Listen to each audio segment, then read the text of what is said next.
इंद्र और तोते की कथा। देवराज इंद्र और धर्मात्मा तोते की यह कथा महाभारत से है। कहानी कहती है, अगर किसी के साथ ने अच्छा वक्त दिखाया है तो बुरे वक्त में उसका साथ छोड़ देना ठीक नहीं। एक शिकारी ने शिकार पर तीर चलाया। तीर पर सबसे खतरनाक जहर लगा हुआ था, पर निशाना चूक गया। तीर हिरन की जगह एक फले फूले पेड़ में जा लगा।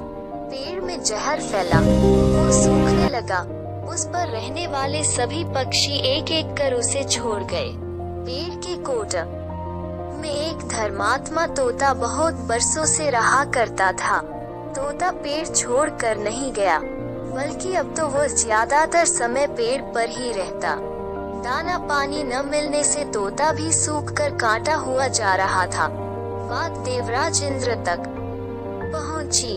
मरते वृक्ष के लिए अपने प्राण दे रहे तोते को देखने के लिए इंद्र स्वयं वहां आए। धर्मात्मा तोते ने उन्हें पहली नजर में ही पहचान लिया। इंद्र ने कहा, देखो भाई, इस पेड़ पर न पत्ते हैं, न फूल, न फल। अब इसके दोबारा हरे होने की कौन कहे। बचने की भी कोई उम्मीद नहीं है।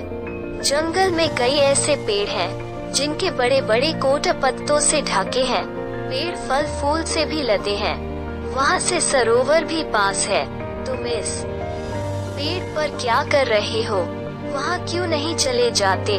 तोते ने जवाब दिया, देवराज, मैं इसी पर जन्मा, इसी पर बड़ा, इसके मीठे फल खाए। इसने मुझे दुश्मनों से कई बार बचाया। इसके साथ मैंने सुख भोगे हैं। आज इस पर बुरा वक्त आया तो मैं अपने सुख के लिए इसे त्याग दूं। जिसके साथ सुख भोगे, दुख भी उसके साथ भोगूंगा। मुझे इसमें आनंद है। आप देवता होकर भी मुझे ऐसी बुरी सलाह क्यों दे रहे हैं? यह कहकर तोते ने तो जैसे इंद्र की बोलती ही बंद कर दी। तोते की दो टूक सुनकर इंद्र प्रसन्न हुए। बोल, मैं तुमसे प्रसन्न हूँ, कोई वर मांग लो। तोता बोला, मेरे इस प्यारे पेड़ को पहले की तरह ही हरा भरा कर दीजिए। देवराज ने पेड़ को न सिर्फ अमृत से सींच दिया, बल्कि उस पर अमृत बरसाया भी। पेड़ में नई कोपलें फूटी। वो पहले की तरह हरा हो गया।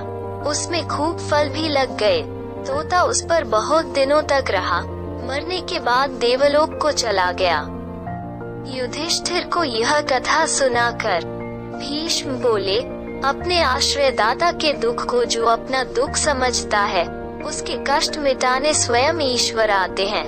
बुरे वक्त में व्यक्ति भावनात्मक रूप से कमजोर हो जाता है। जो उस समय उसका साथ देता है, उसके लिए वो अपने प्राणों की बाजी लगा देता है। किसी के सुख के साथी बनो न बनो, दुख के साथी जरूर बनो। यही धर्मनीति है। और कूटनीति भी। प्रेरणादायक कहानियाँ प्राप्त करने के लिए चैनल को शेयर, लाइक और सब्सक्राइब करें।